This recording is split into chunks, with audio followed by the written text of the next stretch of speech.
Et salutations à vous. Voilà, je voulais vous présenter Quand les murs me parlent, un jeu de rôle d'horreur en solo, les fondations de l'imaginaire qui ont fait ça. Et c'est vraiment très sympathique.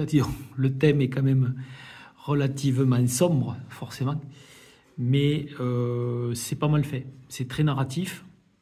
Et ça propose donc une petite partie. Voilà, ça se joue qu'avec des cartes. Il faut prendre un deck classique de cartes.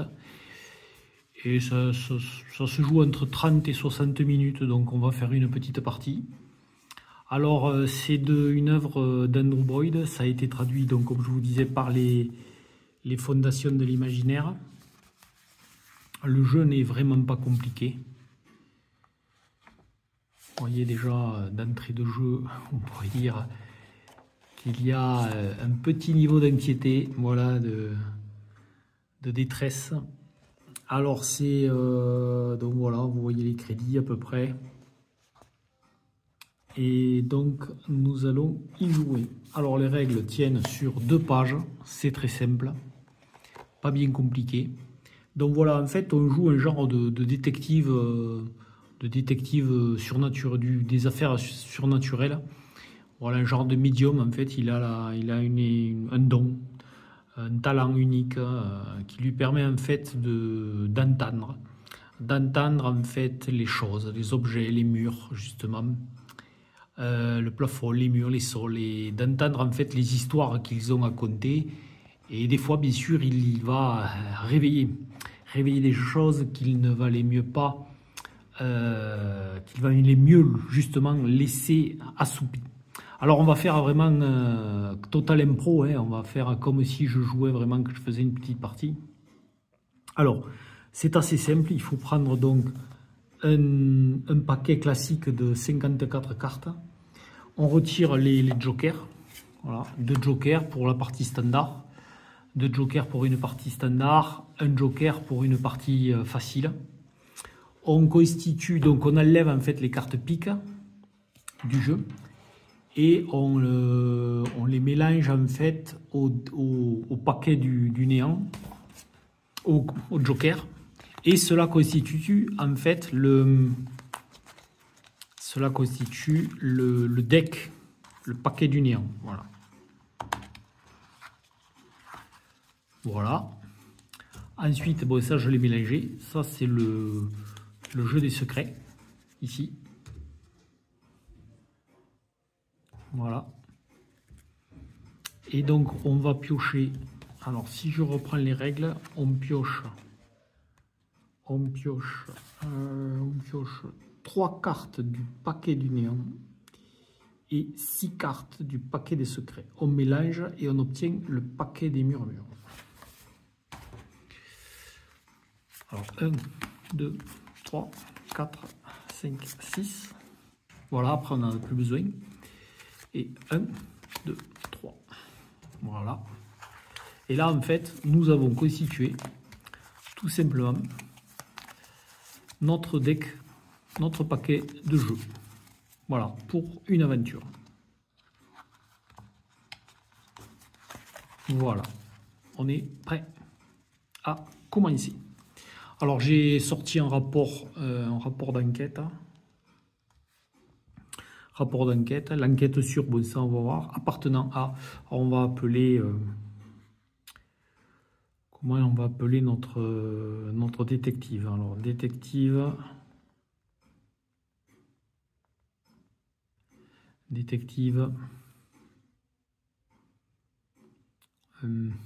allez, on va le faire bien du sud, hein.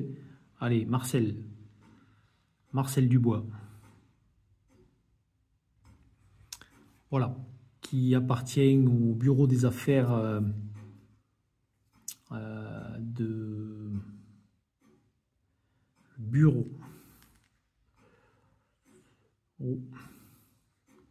bureau des affaires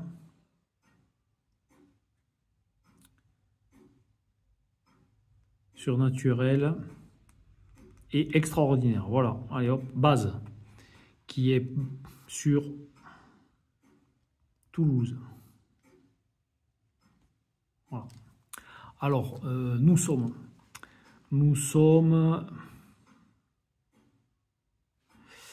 en 1970.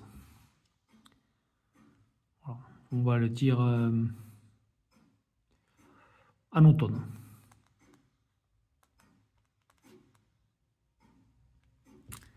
Voilà.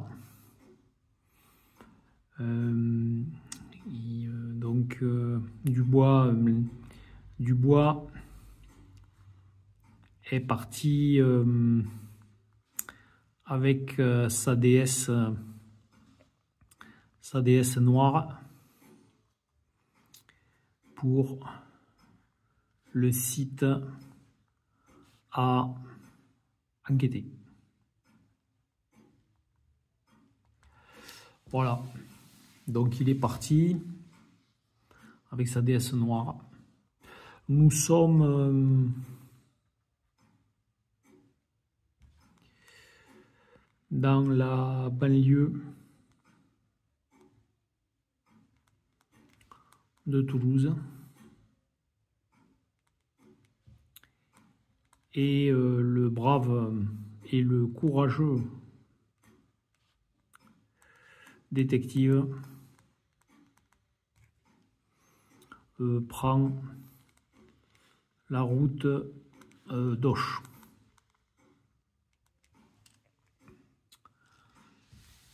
Voilà. Il quitte très rapidement la nationale pour une petite route départementale. Voilà.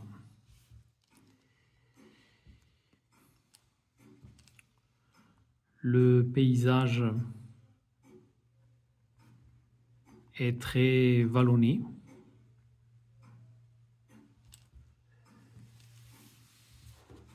Et agricole. Voilà. Donc il va arriver sur le site que je ne connais pas, bien sûr, qu'on va deviner. Alors on tire une carte. C'est le 8. Le 8 de pique. Donc le 8, on met ici le 8. Donc on a des petites... Bon, le 8 a été joué. Ça c'est ma défausse qui reste cachée. Donc le 8, c'est le 8. Le 8, c'est le 8, ouais. Alors attention, qu'est-ce que le 8 cache? Donc nous allons dans les lieux, parce que tout commence dans un lieu. Et donc c'est le 8. Ah, oula, une loge maçonnique. Les francs-maçons ont abandonné cette loge il y a des décennies. La structure, autrefois belle et élégante, se dégrade et se détériore avec le temps. Les garnitures en feuilles d'or brillent encore, mais bougent au gré de délicats courants d'air. L'obscurité s'est emparée de cet endroit. Alors, très vallonné, il arrive dans un petit hameau.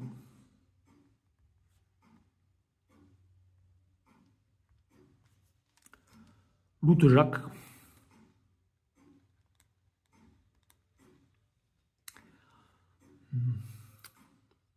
50 habitants.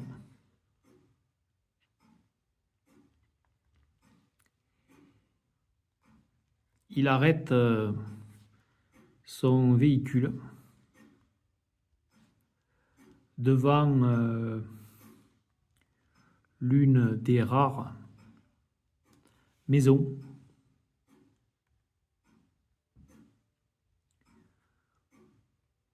dans la rue principale. La maison a du caractère.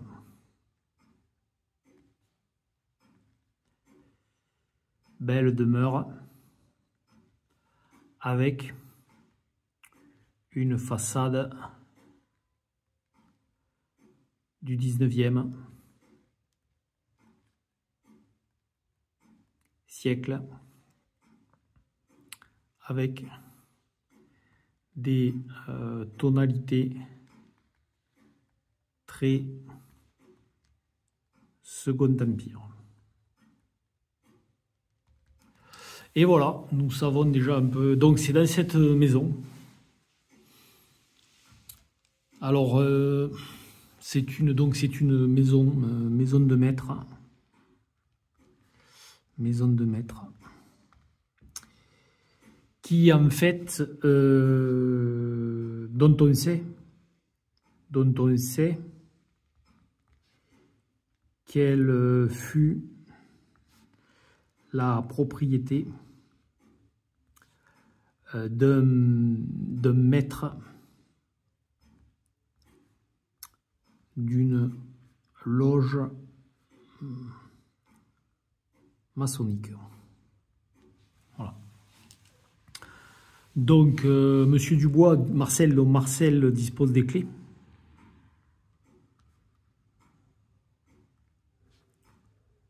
Des clés.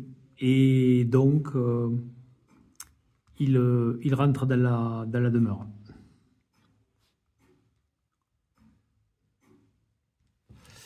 Alors, la demeure, bien sûr, elle est abandonnée depuis...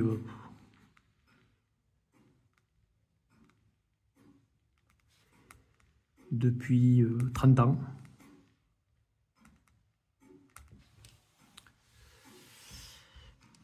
Elle est poussiéreuse.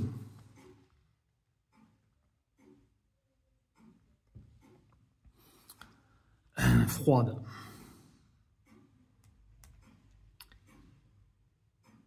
Et une odeur de moisi. Manifeste.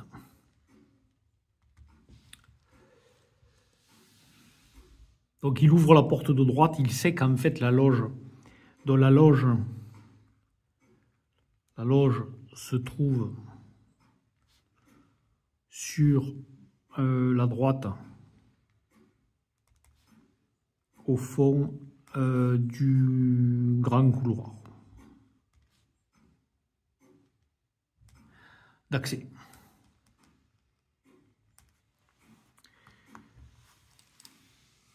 Alors,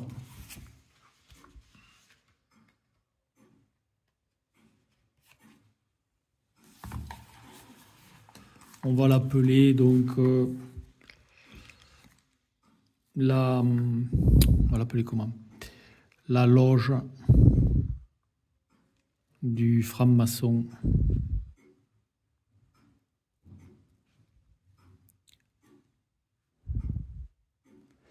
Maximilien Duclerc. Voilà, Duclerc, Dubois. Duclerc. Donc on a dit, donc maintenant on y est. Alors les francs-maçons ont abandonné cette loge il y a des décennies. La structure autrefois belle et élégante se dégrade et se détériore avec le temps. Les garnitures en feuilles d'or brillent encore, mais bougent au gré des délicats courants d'air. L'obscurité s'est emparée de l'endroit. Donc oui, les portes-fenêtres de la loge sont fermées depuis des lustres et encombrées de vieilles toiles d'araignée, quoi. De vieilles toiles d'araignée.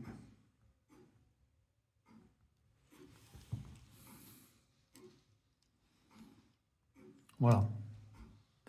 Alors, il y a un symbolisme étrange qui réside ici selon la légende. Quelque chose a été laissé sur la scène. Qu'est-ce que c'est? Non, je me trompe là. Il y a ici un symbolisme étrange, voilà, qui s'écarte de la tradition franc-maçon. Quel est-il? Ah oui, là c'est assez particulier. Quel symbolisme pourrait être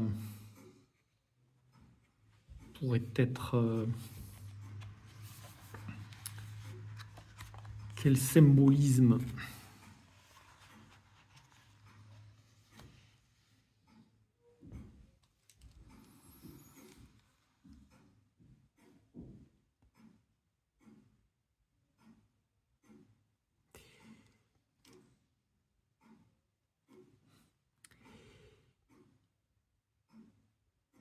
sur les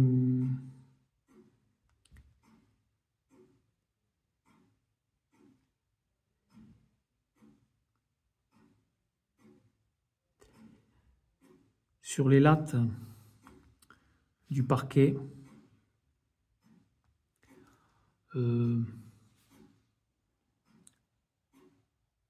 Poussiéreuse, bien sûr. En fait, Dubois va frotter un peu la poussière accumulée et il va en fait discerner un pentacle.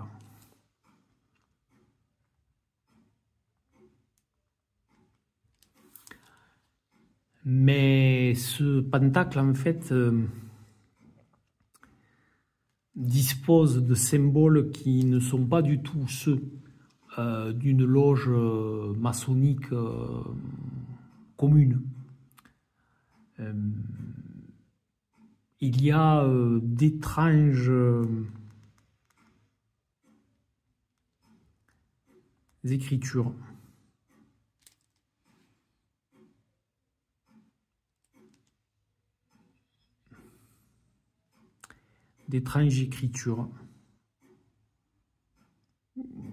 Dans un alphabet inconnu.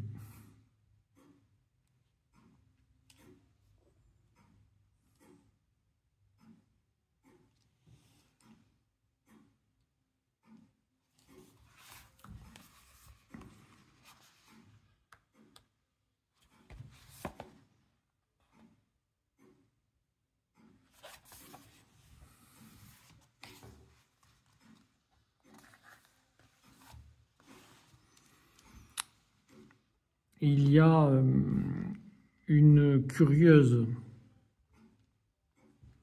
caducée.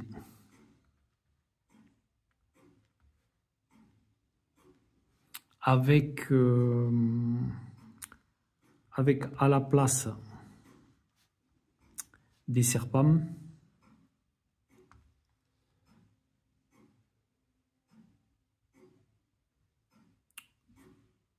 deux rats aux queues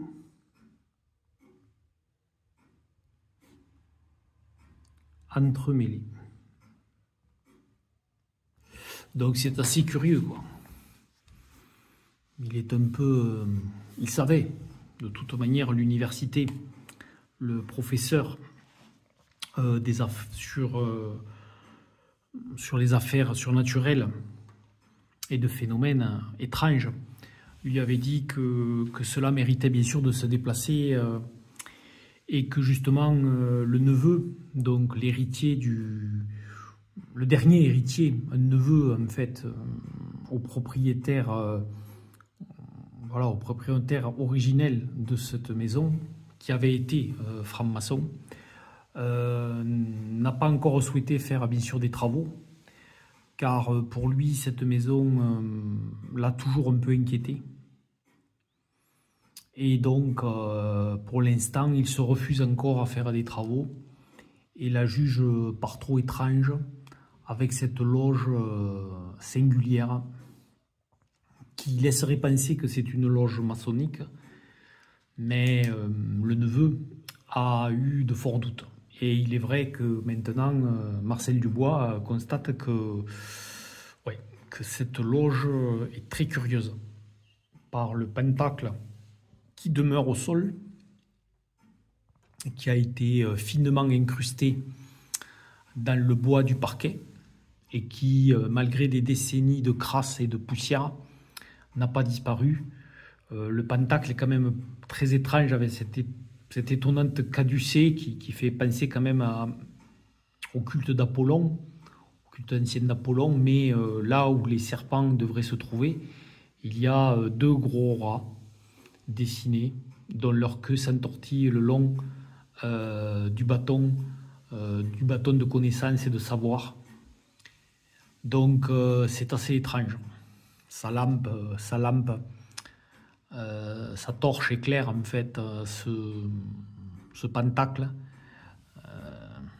et plonge Marcel un peu dans la stupéfaction. Donc nous allons continuer, nous allons piocher donc une autre carte. Nous avons le cavalier de pique.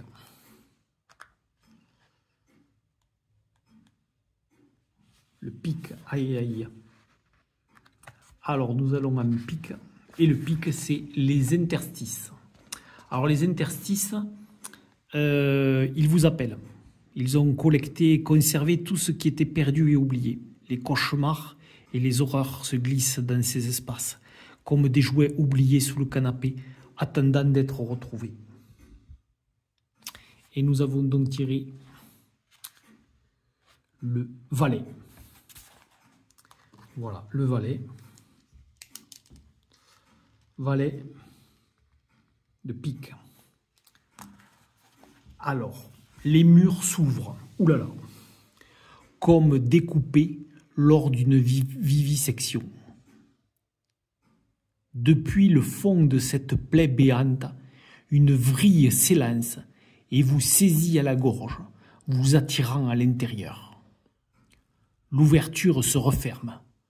Vous vous débattez en vous contorsionnant, mais la vrille vous force à scruter cet espace noir et sombre.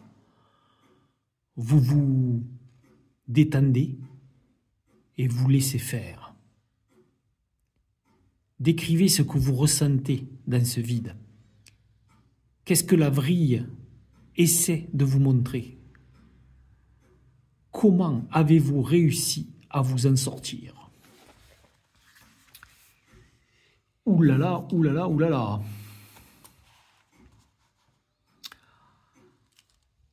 Alors, bon, le pentacle, c'est mis à luire d'une étrange clarté.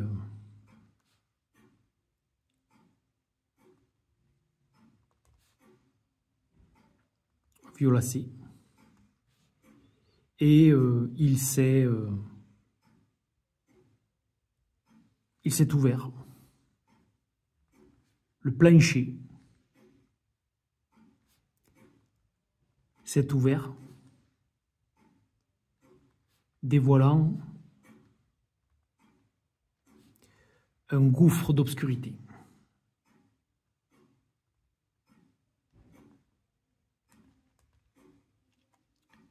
De là, une vrille, donc comme un genre de tentacule de ténèbres, une vrille de ténèbres,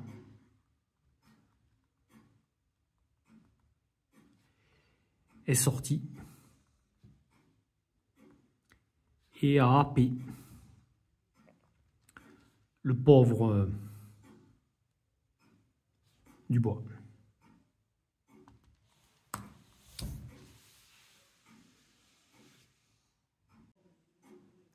Et donc Dubois se retrouve dans une obscurité totale, un genre d'apesanteur. Il a des frissons, une chair de poule incroyable qui le prend de la tête aux pieds. Puis aussi soudainement que ces frissons ont apparu, il n'a plus aucune sensation. Il est dans des ténèbres ni froides ni chaudes. Il ne ressent même plus son corps depuis que les frissons ont cessé. Puis tout à coup, il perçoit comme des lucioles. Des lucioles dorées. Par centaines. Qui s'agglomèrent. Se rapprochent. Comme pour former des formes qui s'associent. Il repère un visage. On va dire que c'est le visage de... Il a vu en fait une photo à l'université, une photo ancienne que le neveu lui avait donnée dans le dossier concernant la maison de Maximilien Duclerc. Et en fait, il voit que le visage ressemble curieusement à la photo du maître de la loge maçonnique, de Loutte-Jacques. Et il voit que c'est son visage. Et le visage de cet homme, constitué de centaines de petits points façonnés par ses lucioles, se crispe d'une indicible horreur. Le visage semble être en proie à une terrible douleur, silencieuse bien sûr, car dans ce vide étrange dans lequel flotte Marcel Dubois, puis les lucioles se réarrangent. Alors, on va dire le visage du maître Duclerc. Et ensuite, les lucioles vont se réarranger. Ah oui, pourquoi pas. En une forme de bague. Une chevalière.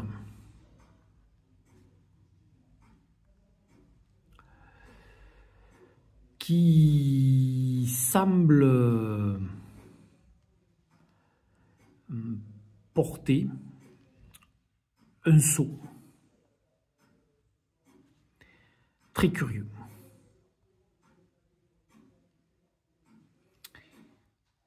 Dubois ressent que cette chevalière est très importante.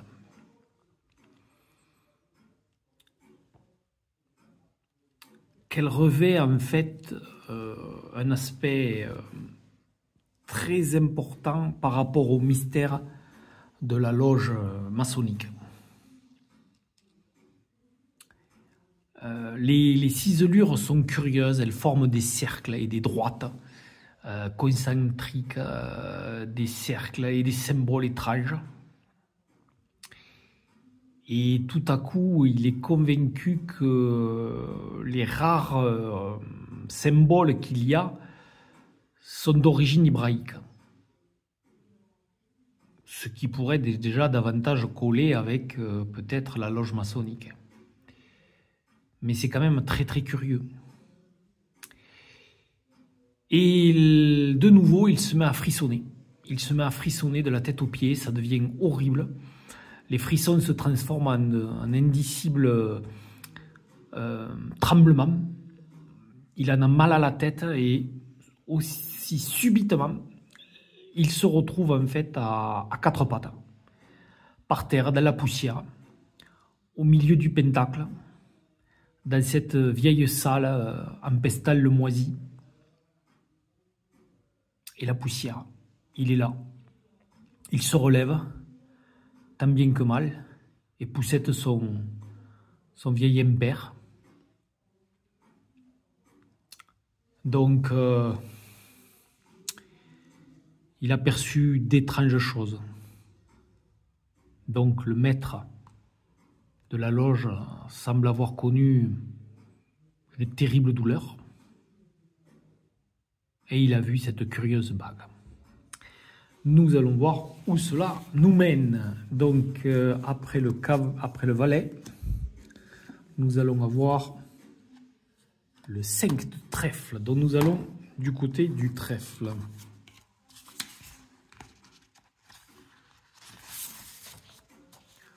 Du côté du trèfle. Donc, nous avons le 5 de trèfle. Et le trèfle, bien sûr, nous partons vers les plafonds. Les toits au-dessus de votre tête sont souvent ignorés et oubliés jusqu'à que le poids de leur fardeau les fasse s'écrouler. 5. La texture du plafond au-dessus de vous tourne encore et se tord. jusqu'à que vous remarquiez qu'elle forme une animation basique et imparfaite, comme celle d'un projecteur flou. Les images troubles dansent en boucle quelques instants avant que le plafond ne revienne à la normale. Le souvenir était difficile à distinguer. Qu'avez-vous vu? À cause du flou, il est difficile de comprendre. Qu'est-ce qui était déroutant? Étrangement,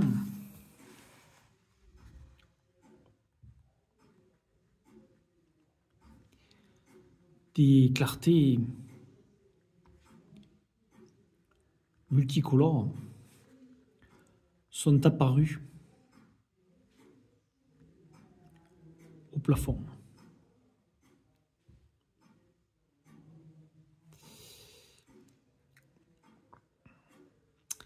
Il y voyait un groupe d'hommes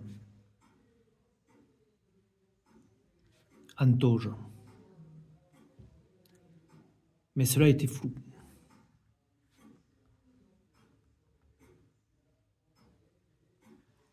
Étaient-ce bien des francs-maçons?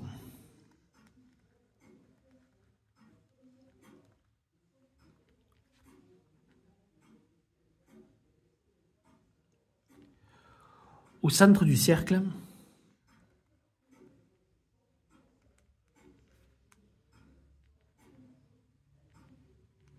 une éblouissante clarté.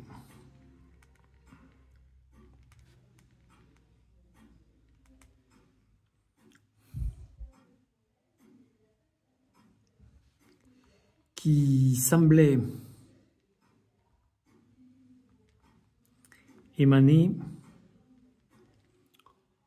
d'un coffre.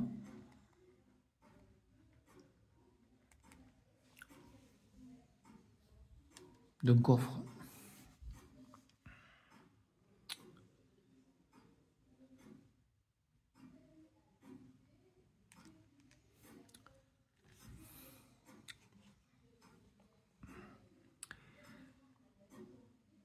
Les personnes dressent leurs bras et leurs mains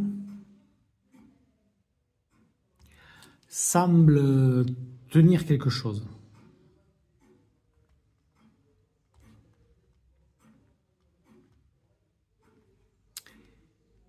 Mais cela est flou.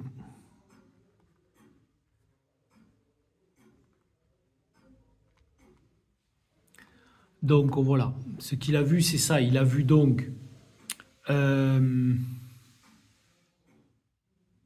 il a vu un groupe d'hommes en toge, mais comme l'image est très floue, rien n'est pas assuré que c'était des toges de francs-maçons. Et cette clarté était telle qu'elle dissimulait ce qu'elle était, ce qu'elle cachait et l'endroit même dont elle émanait. Était-ce un coffre? Était-elle sur un pilier ou un autel? Tout cela était trop flou pour en être sûr. Puis il y avait aussi ces hommes qui ont dressé leurs bras vers le ciel et leurs mains étaient jointes. Elles semblaient tenir quelque chose. Mais quoi? Quelque chose qui n'était pas sûrement volumineux, mais indéniablement flou.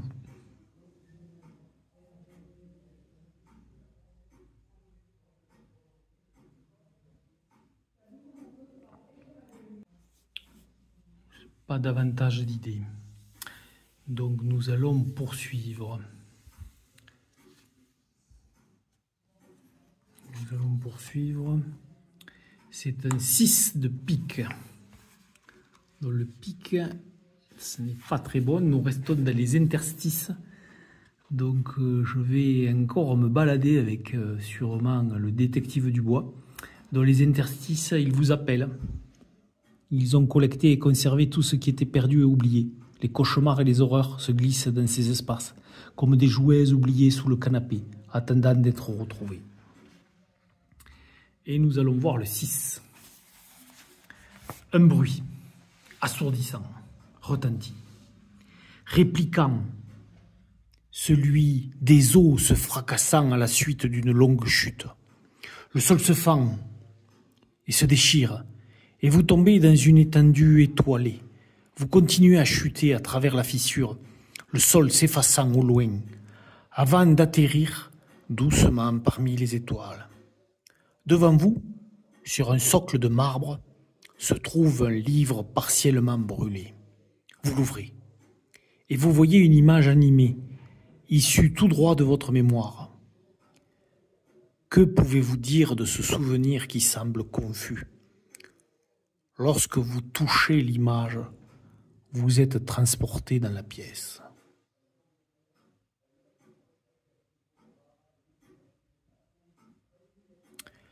Ah oui, là on peut dire que c'est assez curieux.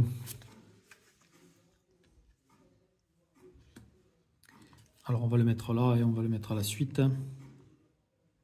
Donc le 6 de pique. Donc de nouveau, le brave Dubois, décidément, c'est une pièce quand même qui est très très étrange.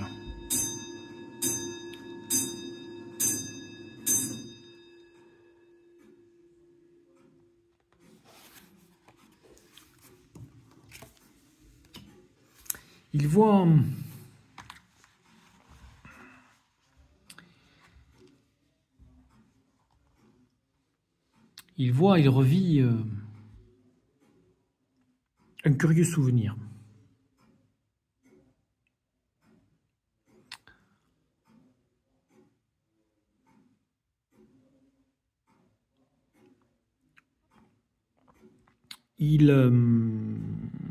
Quand il était jeune,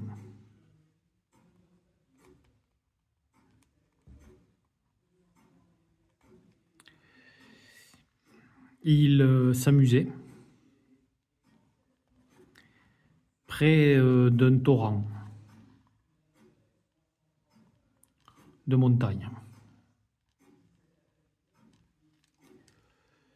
Ses parents étaient là.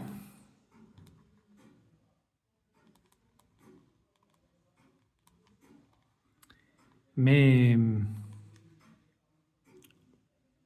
dans le sous-bois.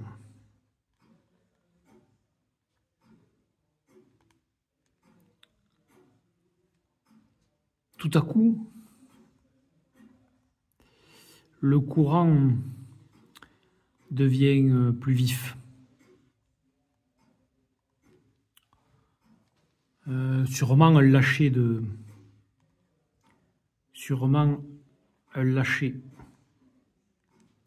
du barrage en amont. Il est happé par le courant. Il sait nager, mais le courant est tel que il glisse le long du torrent.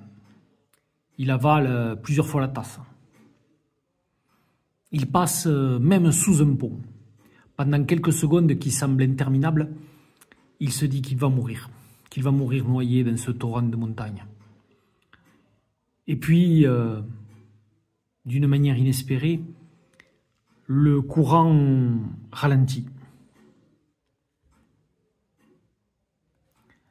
Dans un coude du lit de la rivière. Ses parents étaient affolés, ils le suivaient sur la berge. Ils pensaient perdre leur jeune enfant. Suffocant, ils parviennent néanmoins à rejoindre la berge. Et là aussi, il tremblait. Il tremblait de la tête aux pieds.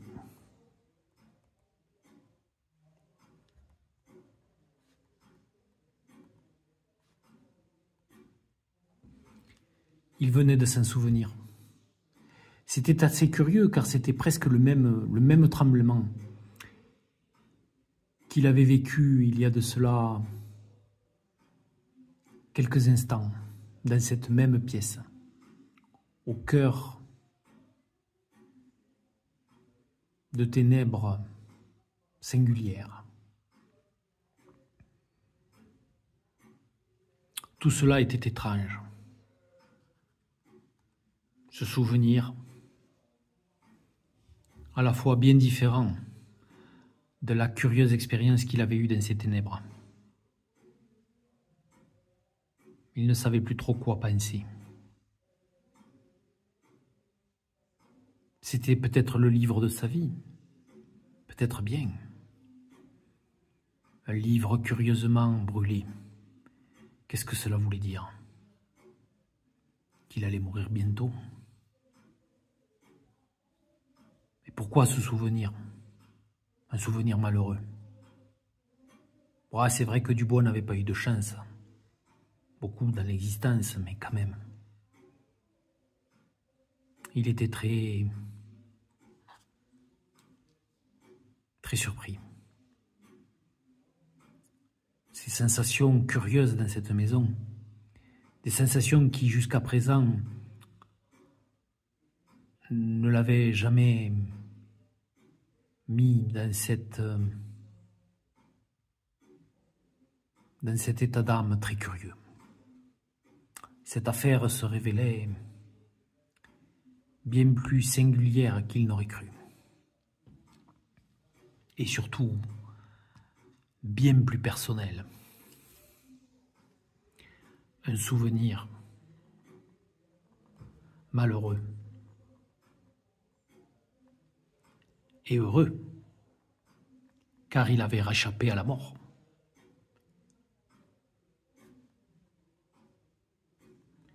De la noyade.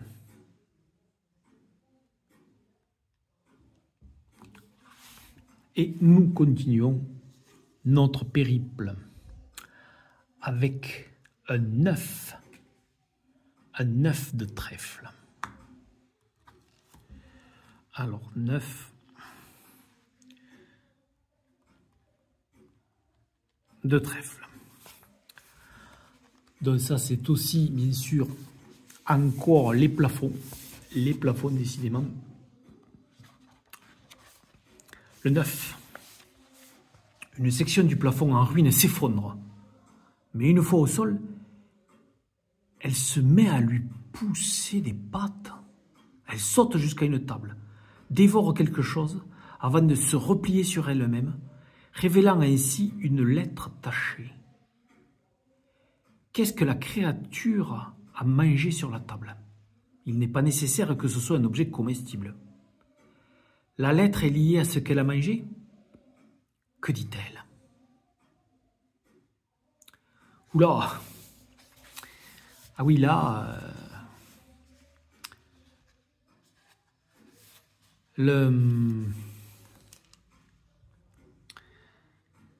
Dubois a eu juste le temps. Juste le temps de faire un pas de côté.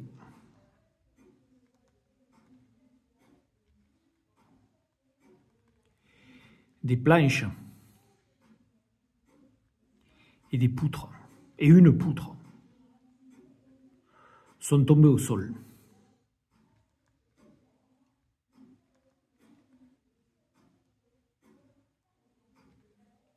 Formant comme une affreuse blatte.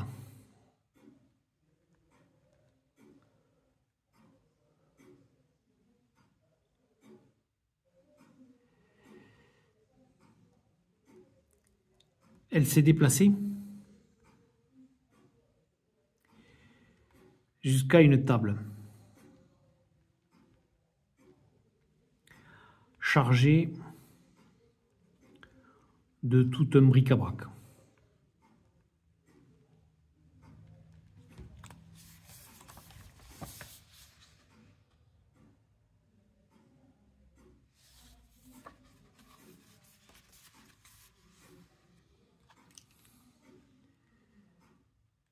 La créature de bois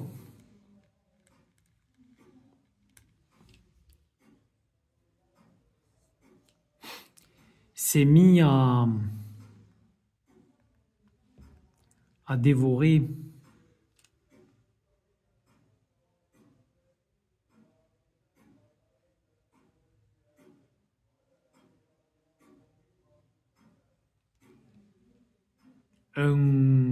un gros bougeoir.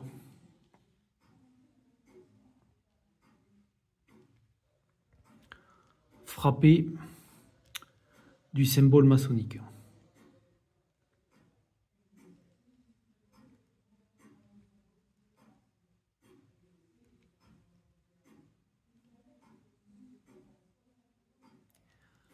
Après l'avoir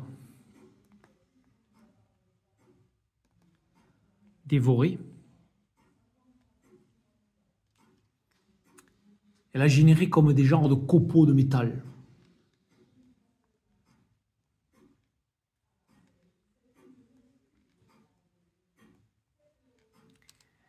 Puis, elle s'est retournée.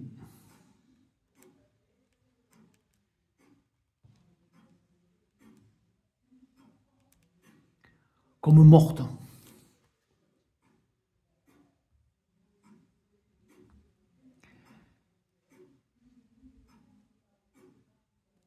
Elle s'est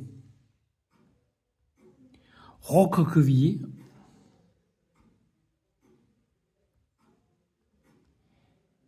et transformée. Et voilà, transformée en quoi? Elle s'est recroquevillée et transformée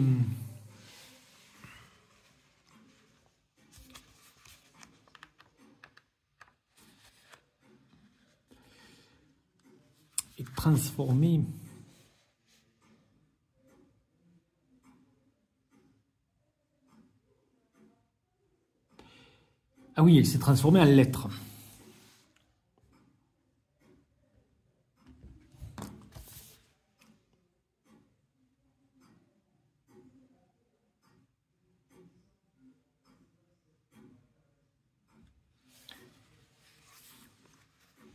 D'un geste tremblant.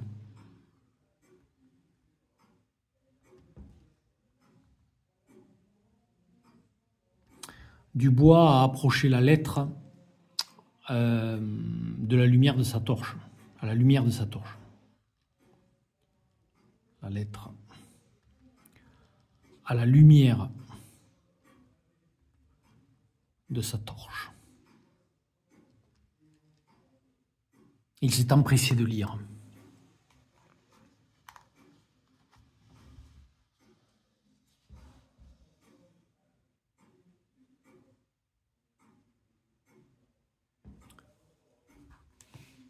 C'était une lettre de démission.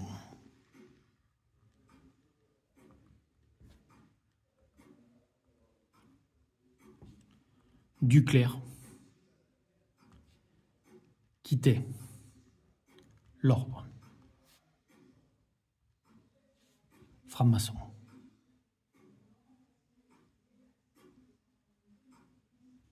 Il ne donnait aucune raison, aucune explication. Il disait qu'il avait servi l'ordre, sans préciser lequel. C'est Dubois, quand il s'est mis à relire le courrier, qu'il s'est dit, oui, il précisait l'ordre, mais quel ordre? Sûrement franc-maçonnique, mais c'était bizarre. Il démissionnait. Et il ne souhaitait aucun héritier à cette tradition. Il ne voyait personne qui pourrait occuper la charge à laquelle il avait veillé pendant 30 ans.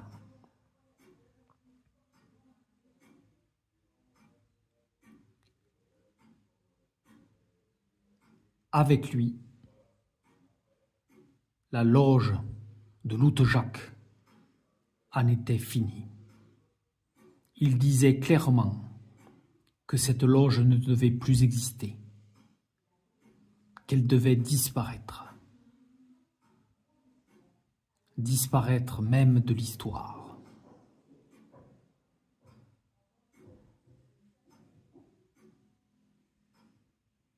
Que tout devait être oublié.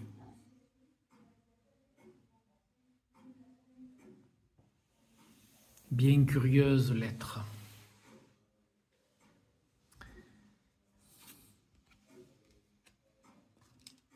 Duclerc semblait avoir peur.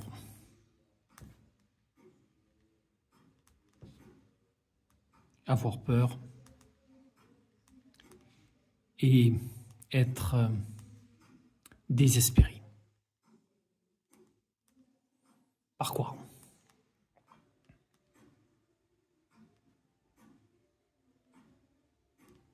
Au point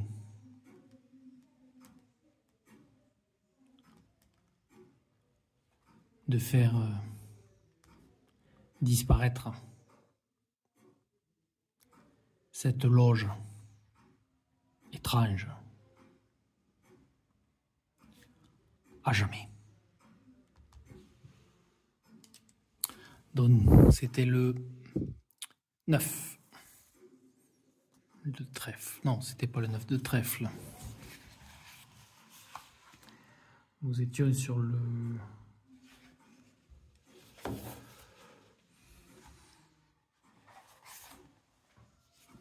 Non, mince. Ah oui, voilà, le 5 de trèfle. Le 5 de trèfle. Le 5 de trèfle. Très curieux, très curieux. Donc, nous poursuivons. Prochaine carte. Ouh, la reine de carreau.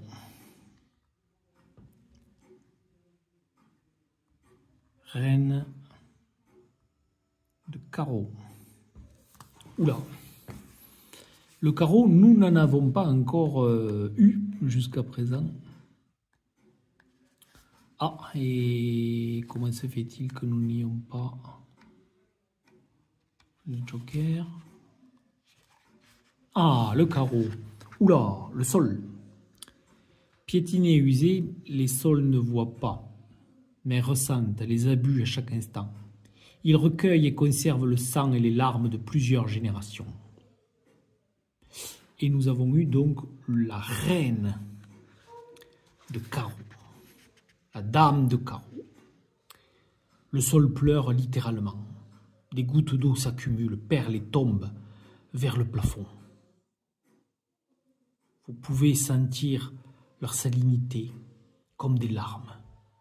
Le sol rougit comme vos propres yeux lors de sanglots douloureux et déchirants. Vous tapotez le sol pour le réconforter. Vous y allongez et fixez les larmes vers le haut. Elles scintillent dans une scène surréaliste. Décrivez ce moment du passé qui a causé tant de chagrin que le sol verse des larmes de tristesse.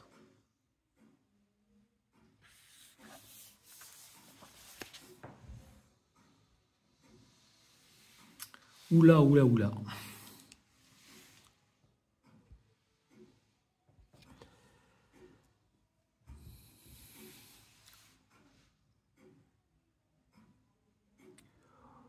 On discerne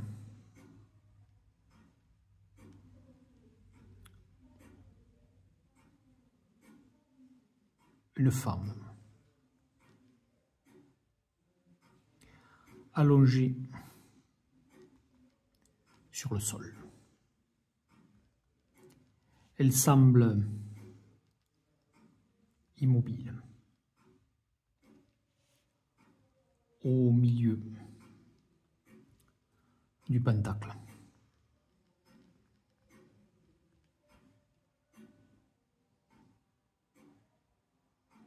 Duclerc est penché sur elle.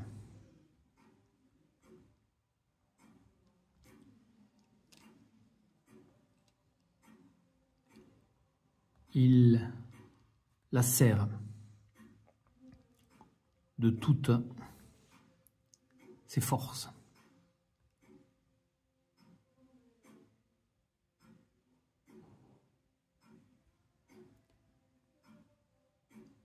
Il pleure de chaudes larmes.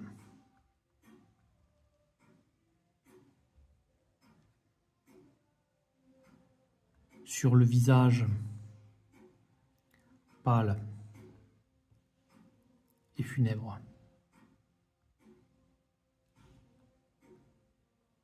de cette belle femme.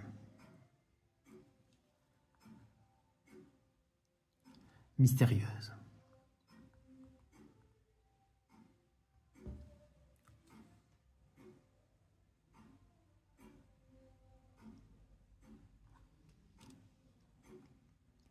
Elle est vêtue d'une toge noire.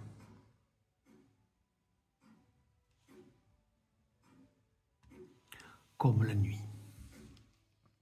Elle porte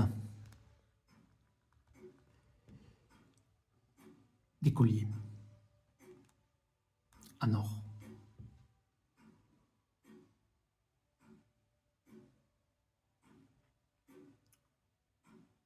Et des pendentifs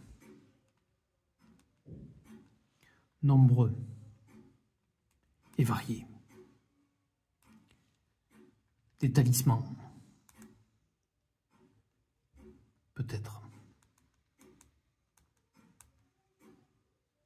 Aucun ne semble être de tradition maçonnique.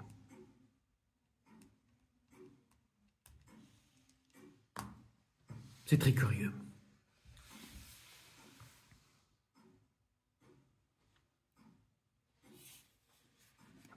Donc Dubois ressent un terrible chagrin. Un terrible chagrin. Peut-être bien que cela serait alors la cause de cette incroyable douleur qu'il avait vue sur le visage de Duclerc. Maintenant, il ressentait sa peine et son chagrin, un chagrin terrible. Il s'était noué ici, dans cette pièce, un drame. Il avait perdu quelqu'un dont il avait eu un amour sans borne. Il ressentait ce chagrin, une terrible peine. Comme si Dubois se retrouvait terriblement handicapé, estropié. Il avait ce sentiment étrange qu'à partir de ce terrible drame,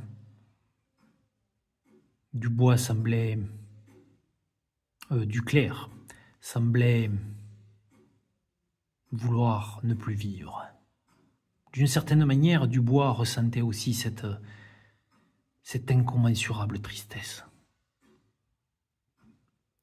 Il suffoquait. Son cœur battait la chamade. Lui aussi était presque tétanisé par ce chagrin qui lui étreignait le cœur, qui lui refroidissait le sang, la chair et les muscles. Il était le témoin d'une terrible tragédie, la naissance d'une âme en peine, la peine d'avoir perdu un être irremplaçable.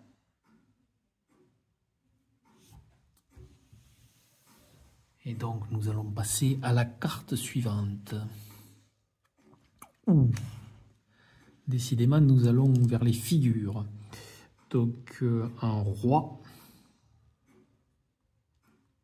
de cœur. Là aussi, c'est une couleur que je n'ai pas encore explorée. Le cœur, les murs. Les murs, ils grincent, gémissent, soupirent et vibrent, cliquettent et tremblent. Les murs sont vivants et respirent. Ils protègent leurs occupants des éléments, mais ils sont impuissants à les protéger eux-mêmes. Le roi. Les murs tremblent soudain comme un loup qui s'ébroue.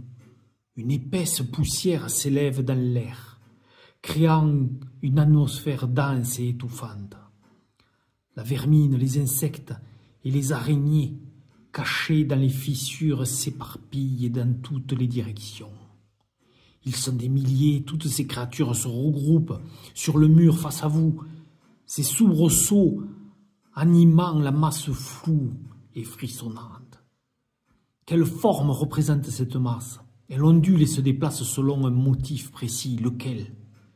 Qu'essaye-t-elle de vous dire? Des centaines de blattes.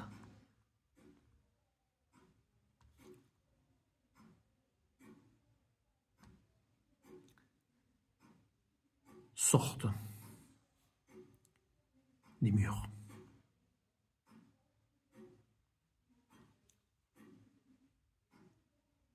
Elles forment le visage de Duclair. Puis, le visage de la mystérieuse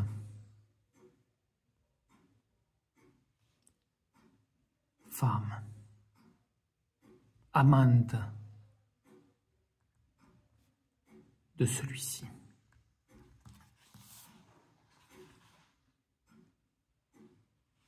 Puis,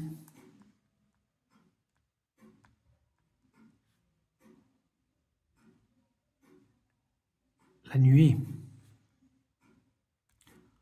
forme un cercle, comme un anneau.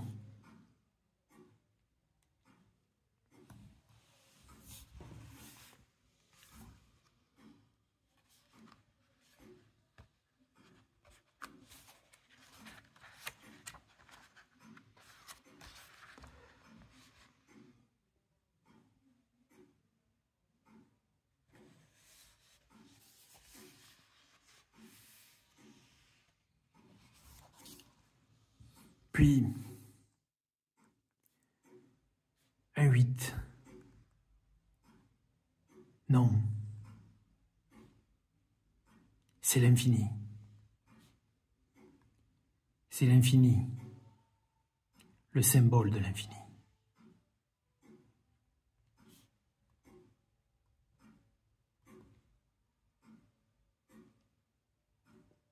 Ni fin ni début.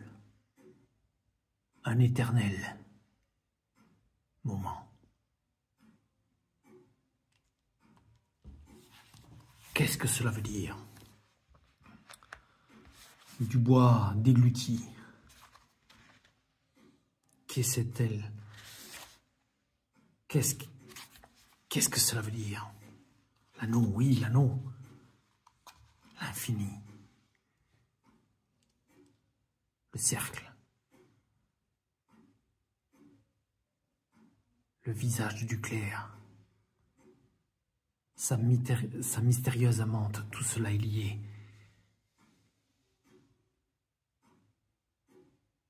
Lié pour l'éternité.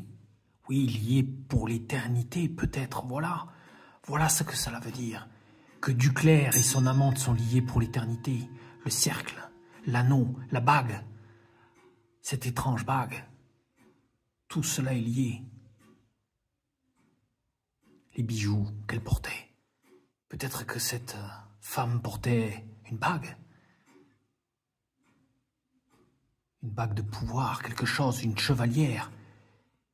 Une chevalière qui était précieuse, aussi précieuse que l'amour de Duclair et de son amante.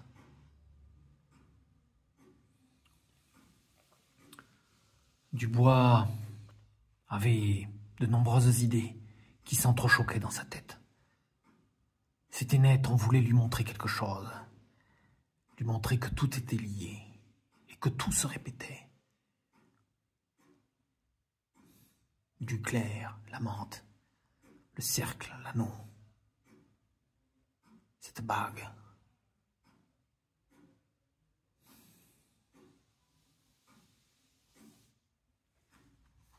Nous poursuivons.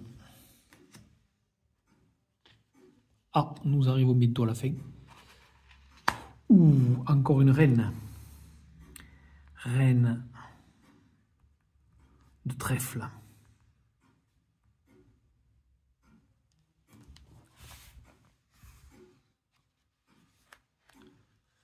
Donc nous sommes encore dans l'univers des plafonds. Que le plafond va-t-il nous révéler? Ah non, nous sommes sur la reine de trèfle.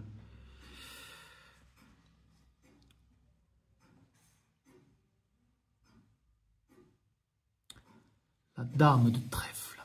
Le plafond s'ouvre et déverse de grandes gerbes d'eau qui remplissent la pièce. Vous vous agrippez à une table flottante le temps que le plafond se referme.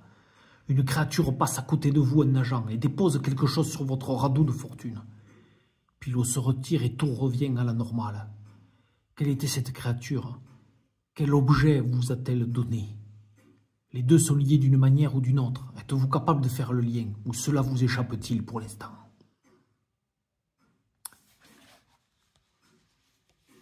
Cette créature sortie des eaux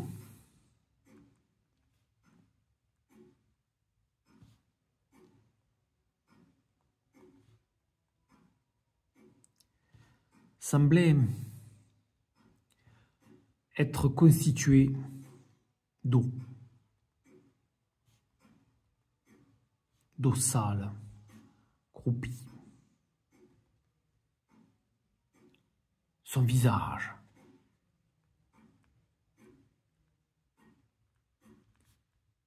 était celle de l'amante de Duclair.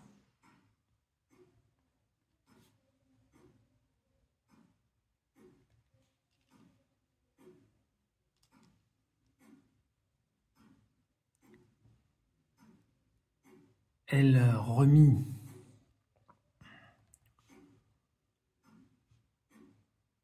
un petit coffret.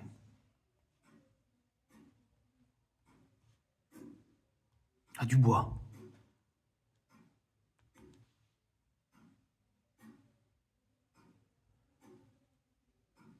Un coffret identique à ceux des alliances pour un mariage.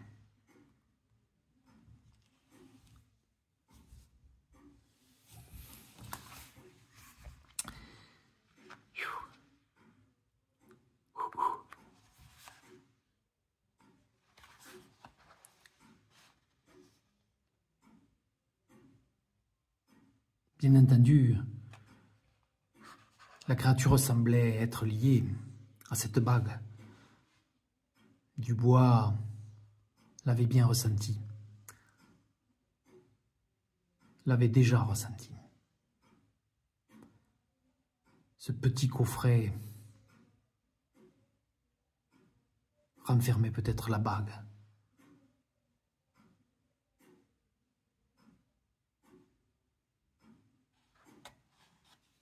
C'était manifeste. L'amante était liée à la bague. À cette bague qui était aussi précieuse que ne l'était l'amour de cette femme pour Duclair.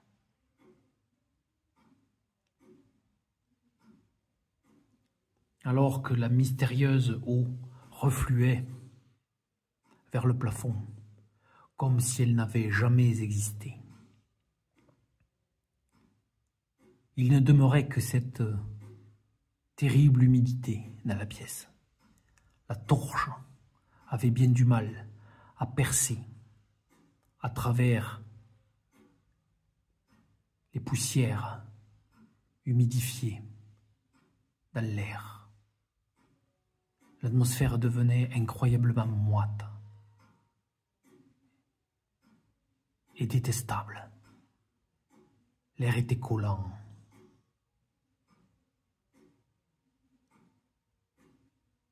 Dubois était totalement trempé. Tous ses vêtements étaient mouillés. Il se sentait transi de froid et d'humidité jusque dans ses os. Et pourtant, rien ne semblait avoir trop changé dans cette pièce. À part qu'il y avait de la rosée sur tous les meubles, sur tous les bibelots, sur tout le mobilier ancien et vermoulu qui se trouvait dans cette loge. C'était très très curieux. Il hésitait à ouvrir le petit coffret.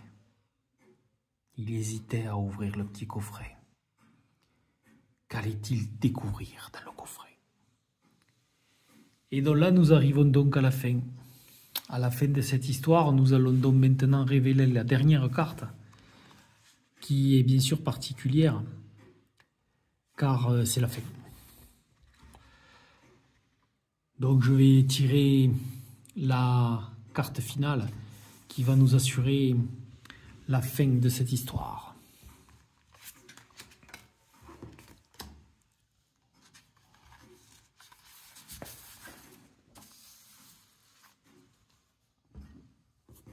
Et la fin sera un roi, car là, seule la figure est importante, le roi.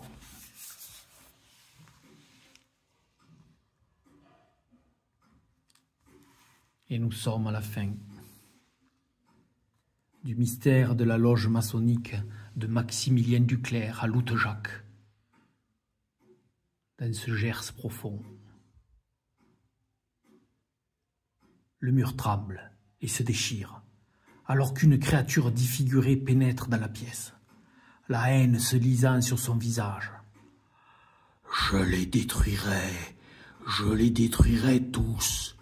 Je n'ai jamais mérité cela, et ils le paieront, dit-elle, avant de croiser votre regard.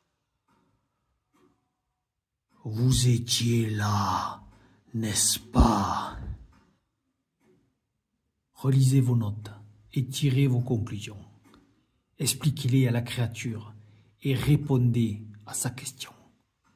Est-elle satisfaite? Que se passe-t-il ensuite?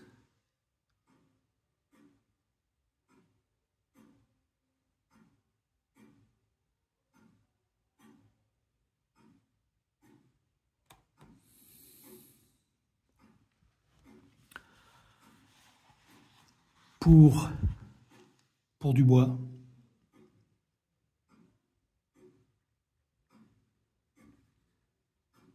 il est en face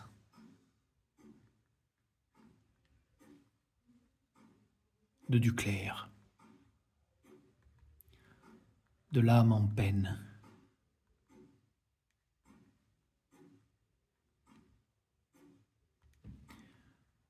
du maître de cette loge curieuse, qui fut tout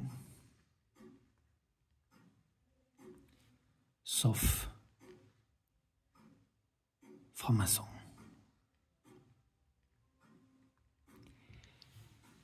Elle avait tous les artifices, mais elle n'en était pas une. Dubois en était sûr.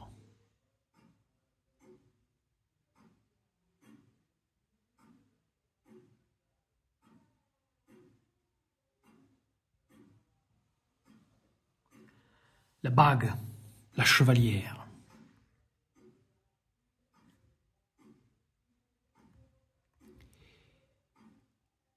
Était celle du grand thaumaturge.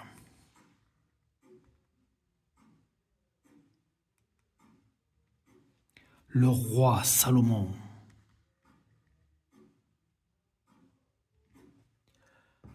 l'un des plus grands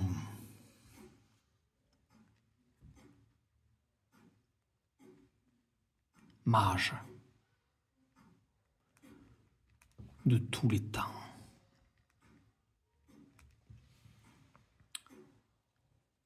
Duclerc voulait en fait comprendre et s'approprier la magie de la chevalière du roi Salomon. Il est dit que les pouvoirs de cette chevalière sont inouïs. Elle pourrait ramener à la vie celle qu'il avait toujours aimée. Mais voilà,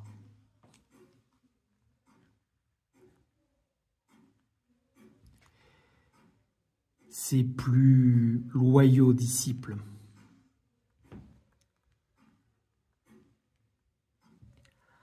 avaient utilisé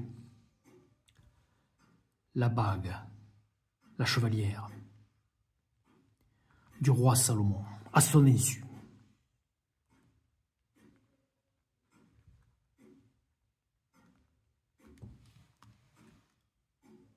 Il l'avait mal utilisée.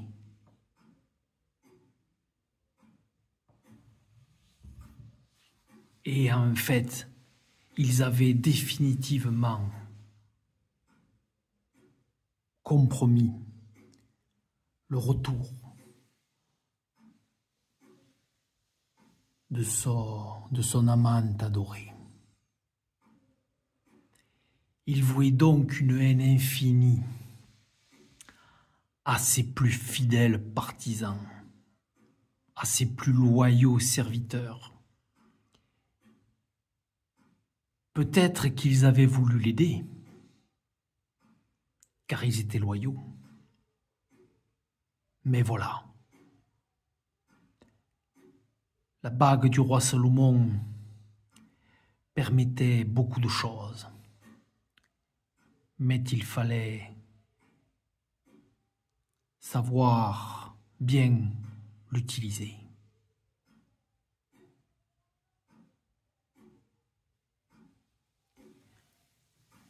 Et Duclerc abandonna toutes ses recherches.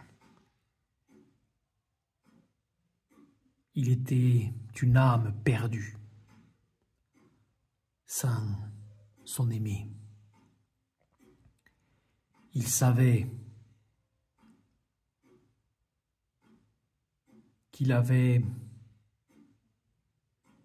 que ses disciples avaient dénaturé la pureté même de la chevalière du roi. Que lui, ni ses condisciples ne méritaient d'utiliser la bague.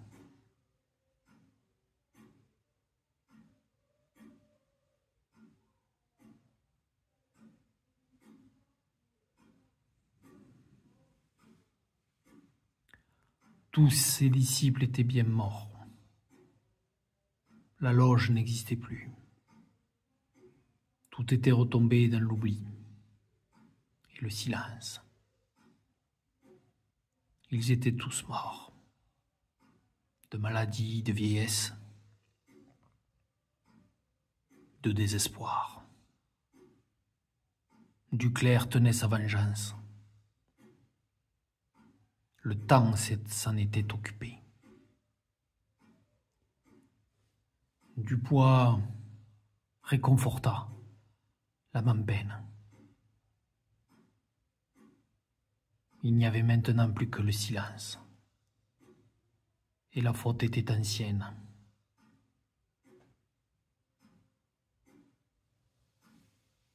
L'âme de Duclerc semblait apaisée. La créature de pierre et de bois semblait se recroqueviller. Ses traits devenaient plus doux.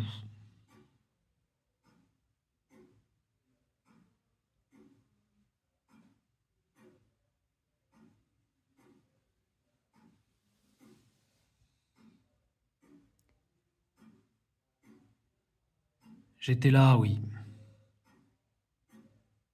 J'étais là, Dubois. J'étais là, Duclerc. Je ne peux pas vous mentir.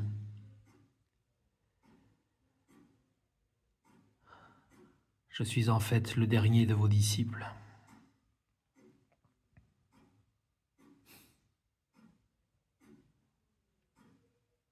Il ouvrit le petit coffret. Et le coffret était vide. Il le laissa tomber au sol. Il émit un petit bruit, très rapidement absorbé par le silence. Un étrange silence, presque suffocant. Que se passe-t-il ensuite? Je suis Marcel Dubois, détective, assez particulier. Il est certain. Et là,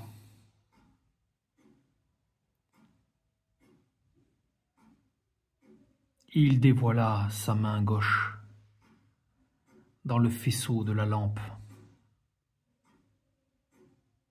Il y avait une bague, une magnifique bague. On pouvait y voir d'étranges ciselures, des cercles et des droites, et un curieux alphabet hébraïque. Eh oui, Duclerc, j'ai récupéré cette bague. Mais n'aie crainte. Je suis maintenant, moi aussi, un mage.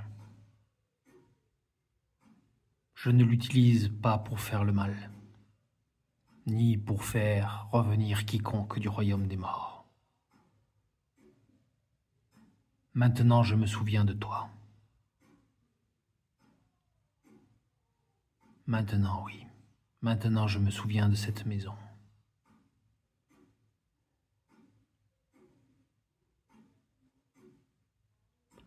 Je vais continuer mon chemin.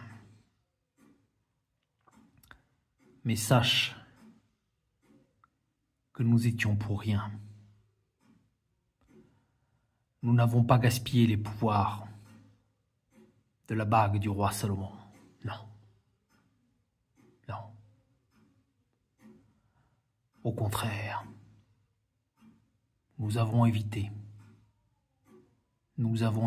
que la porte du royaume des morts s'ouvre